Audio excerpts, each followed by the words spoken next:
Satnam. Aman Devi here, offering a discussion about the Lenormand deck. And I encourage you to look at your own insights and pay attention to how the cards speak to you and how you work with your guides and the cards.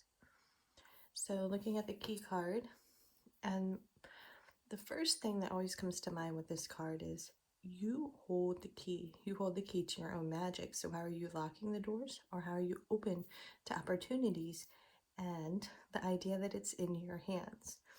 The Eight of Diamonds tells us success. Success is here. Do you want it? 33 is a beautiful number to consider. To me, this is about manifesting, especially 333, and paying attention to signs and synchronicities that you're being led, you're being guided. Will you open the door to opportunities? So we're looking at the expanded version of this deck and the old style. So there are a few extra cards in this deck. So that's why you don't see. So again, these cards are relative in how they pair up. Generally don't read them as a single card. So Garden, you can take this different ways.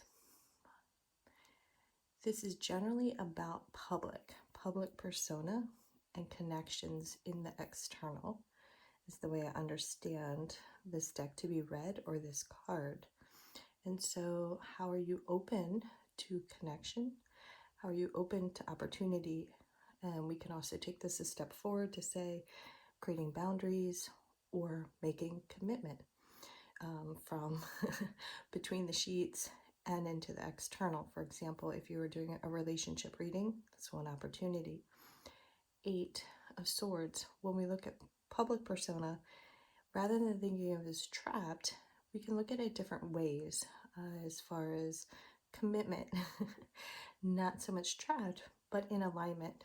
2 8s, I didn't even plan on that, but infinite. So infinite abundance, infinite awareness, both in thought and in the material realm.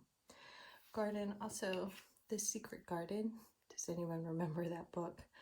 And how those two connections, or those two characters, or they came together from two different worlds and taught each other, right? And so how are things brought together for you?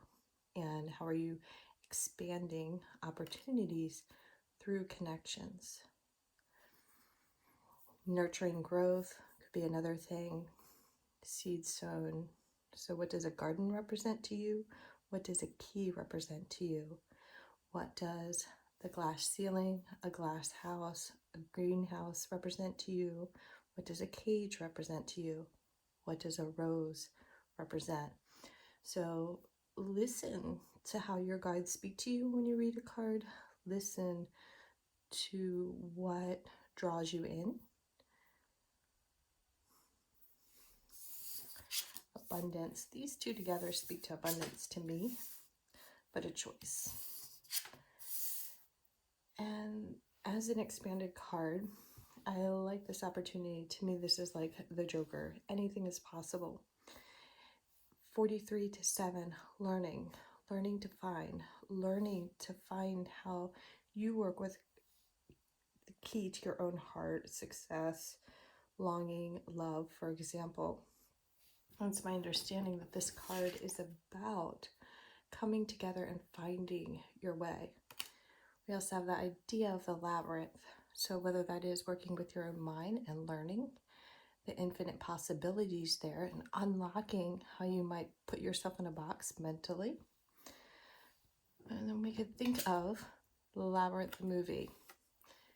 And there's something about that movie. In the beginning, the main character's having a challenge remembering one line. And that one line is what frees herself in the end. And it's a mindset, right? It's remembering what she already knew. I don't know why that's standing out right now.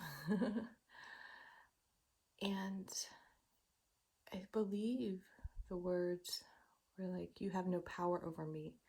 And so finding your way, the key to your success, to unlock what was hidden within transforming karmic bonds, expanding from lust to love, expanding from the material to the spiritual, whatever that is for you, and finding that way and trusting you have the key within to make that magic a possibility.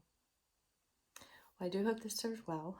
Feel free to leave a comment or send me an email with any questions or to book a reading.